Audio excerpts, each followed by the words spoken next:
اعوذ باللہ من الشیطان الرجیم، بسم اللہ الرحمن الرحیم۔ آج جس سورہ کا ہم ذکر کریں گے وہ ہے سورۃ المطففین۔ اس سورہ میں ایمان والوں کا بیان ہے اور ان لوگوں کا کہ جو ناپ تول میں کمی کیا کرتے ہیں۔ خرابی ہے ناپ تول میں کمی کرنے والوں کے لیے۔ اللہ فرما رہا ہے ہمارے پیارے نبی صلی اللہ علیہ وسلم سے کہ جب وہ لوگوں سے ناپ کر لیتے ہیں تو پورا پورا لیتے ہیں اور ذرا کمی نہیں آنے دیتے، اور جب یہ لوگوں کو ناپ کر یا تول کر دیتے ہیں تو ان کو نقصان میں ڈالتے ہیں، یعنی کم کر دیتے ہیں، ان کا حق تک ادا نہیں کرتے۔ یہ بخل اور خود غرضی ہی معاشرے کو بگاڑتی ہے اور اخلاق کی باریدگی میں حائل ہوتی ہے۔ یعنی تول اور ناپ برابر ہونے میں بڑی وسعت ہے۔ اس میں انسان کا ہر عمل آ سکتا ہے، عمل ظاہری اور عمل باطنی میں برابری۔ حقوق کی ادائیگی میں کمی نہ آنے دینا یعنی فرد معاشرے کی اصلاح کی بنیاد ہے۔ جو یہاں زیادہ دیتے ہیں وہ اللہ کے یہاں بھی جس کے ہاتھ میں میزان عدل ہے زیادہ ہی پائیں گے۔ اگر آخرت پیش نظر رہے تو انسان سمجھے کہ اس کا بخل خود اپنی ذات کے ساتھ بخل ہے۔ کیا یہ لوگ اتنا خیال نہیں کرتے کہ ان کو مرنے کے بعد زندہ ہونا ہے؟ اس عظیم دن میں جس کو قیامت کہتے ہیں، جہاں میزان عدل قائم ہوگی اور جس دن لوگوں پر پروردگار عالم کے سامنے ان لوگوں کو کھڑا ہونا ہوگا، جواب دہی ہوگی ان کی،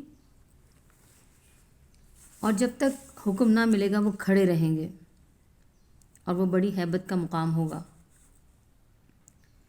کافروں، کیا تم خیال کرتے ہو کہ وہ دن نہ آئے گا یا تمہارا نامہ اعمال پیش نہ ہوگا یا تم سے باز پرست نہ ہوگی؟ ہرگز نہیں، بے شک بدکاروں کا نام اعمال سجین میں ہوگا۔ سجین ایک دفتر ہے جس میں ہر دوزخی کا نام، اس کا عمل لکھا ہوا ہے۔ خرابی ہوگی اس دن جھٹلانے والوں کے لیے جو انصاف کے دن کو جھٹلا رہے ہیں، اور اس قیامت کو وہی شخص جھٹلاتا ہے جو حد سے تجاوز کرنے والا گناہ گار ہے۔ اس کی تو یہ عادت ہوتی ہے کہ جب اللہ کی آیتیں اس کے سامنے پڑھ کر سنائی جاتی ہیں تو کہتا ہے کہ یہ تو پرانے لوگوں کی باتیں ہیں۔ نہیں، حقیقت یہ ہے کہ ان کے دلوں پر ان کے اعمال بد کا زنگ چڑھ گیا ہے، اور یقیناً وہ دوزخ میں جائیں گے، اور نیکوکاروں کو اجر نہ ملے یہ ممکن ہی نہیں۔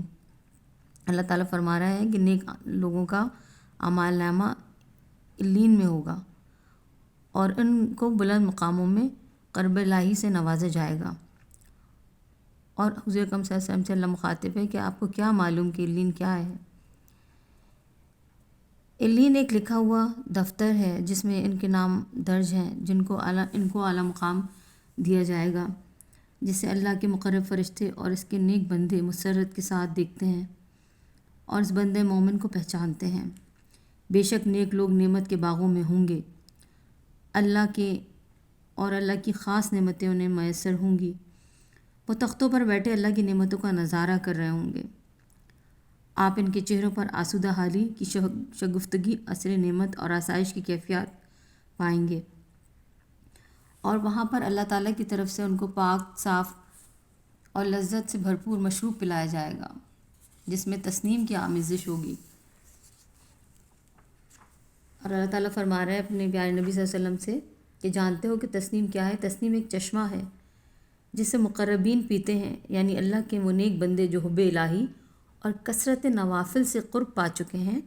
یہ چشمہ ان کے لیے خاص ہے، اللہ کی عبادت کرتے ہیں، دل سے اللہ کو یاد کرتے ہیں وہ لوگ۔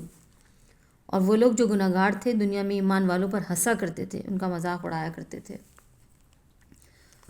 اور جب ان کے پاس سے گزرتے تو ایک دوسرے کو دیکھتے ہوئے جاتے اور اپنے گھروں کو واپس جاتے تو ہنسنے لگتے اور مسلمانوں کا مذاق اڑاتے کہ ان کو ان کے عقیدے نے کیا دیا، یہ تو غریب ہیں۔ اور جب یہ مغرور لوگ ان مسلمانوں کو دیکھتے تو کہتے کہ بلا شبہ یہ لوگ گمراہ ہو گئے کہ اپنے آبائی دین بھی چھوڑا، دنیا کی لذتیں بھی چھوڑیں، اور آخرت کی امید میں ریاضت و عبادت میں وقت گزارتے ہیں۔ اللہ تعالیٰ نے ان کی حالت پر افسوس فرماتا ہے کہ مسلمانوں کی فکر میں لگے ہیں اور خود اپنی حالت سے غافل ہیں وہ لوگ، یعنی جو منکرین ہیں۔ اور پھر یعنی قیامت کے دن ایمان والے منکروں پہ ہنسیں گے اور وہ تختوں پر بیٹھے اپنی خوشحالی اور کافروں کی بدحالی کا نظارہ کر رہے ہوں گے، اور دیکھ لیں گے کہ واقعی منکروں کو ان کے اعمال کا کیا بدلہ ملا۔ اس دن مومن کافروں کی ہنسی اور مذاق کو یاد کریں گے اور اپنے اللہ کا شکر ادا کریں گے کہ اللہ تعالیٰ نے ان کو کتنا نوازا ان کے نیک اعمالوں کی وجہ سے۔ اور ویسے دنیا میں بھی جب انسان اللہ سے قریب ہوتا ہے تو اس کو اللہ تعالیٰ کا نور اور روشنی مل جاتی ہے، اس کو پتہ چل جاتا ہے کہ اللہ کیا ہے۔ آج کے لیے صرف اتنا ہی۔ السلام علیکم، جزاک اللہ۔